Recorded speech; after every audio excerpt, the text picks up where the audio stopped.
Hi friends, this is Mayor Mike Cahill. I'm going to be reading the text of a phone call that I made that is going out this evening at 8 o'clock.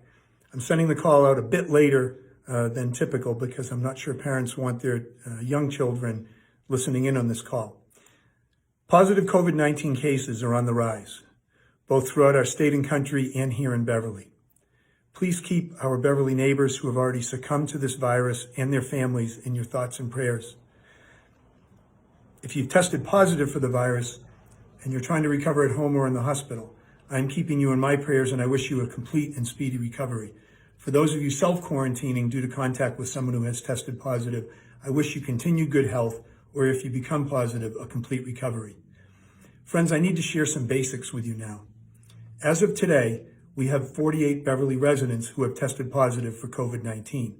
Since testing has been available now for 2 weeks, it's natural our confirmed cases will rise. However, at the same time, we have many more people who are or have been positive than the diagnosed caseload will show today or going forward. This is why we have lots of work to do, and most of that work involves social distancing.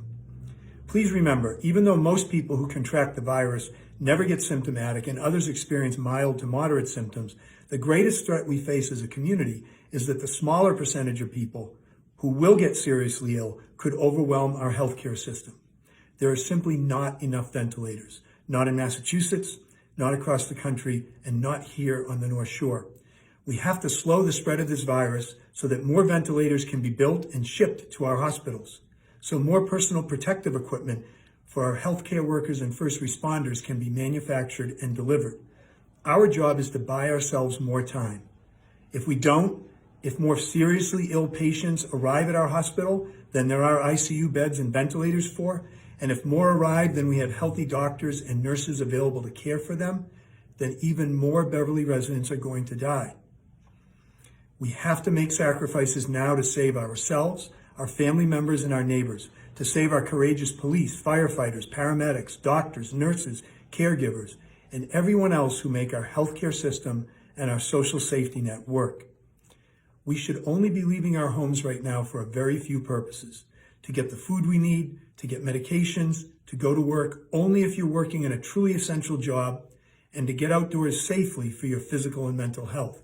When we do leave our homes, we need to stay away from other people. It's not enough to social distance some of the time, or even most of the time. This virus is very contagious, both in the air and on surfaces, and people who are not symptomatic can carry and transmit it. We need to social distance all the time now.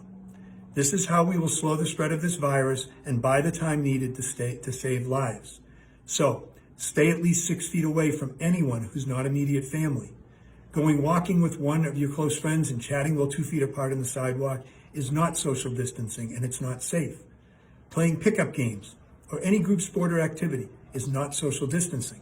Hanging out and talking in a close group in a parking lot or at the beach, or having friends over to your house is not social distancing. This is the way it has to be for right now. If you need to be more thoughtful about your own movements and actions, and we all do, please start right now. We're all depending on each other. Friends, I know this is a lot. If you need someone to talk with or help with anything at this time, our friends at the North Shore Community Action Programs have set up a hotline to answer all your questions about COVID-19. You can call them at 978-548-5784. Again, that number is 978-548-5784. We as a community are engaged in a fight with a whole new set of rules. In the past, when our parents and grandparents faced huge challenges to their way of life, they and their neighbors right here in Beverly and beyond responded. We have it in us to do the same. Our challenge is here with us today. Let us dedicate ourselves. We will stay away from each other physically, even while we draw closer in spirit and in shared effort and experience. And let's keep this virus from spreading unchecked. Lives depend on it. And we will succeed. We'll succeed exactly because we have to succeed. Thank you for listening and for joining this fight. Stay strong and be well.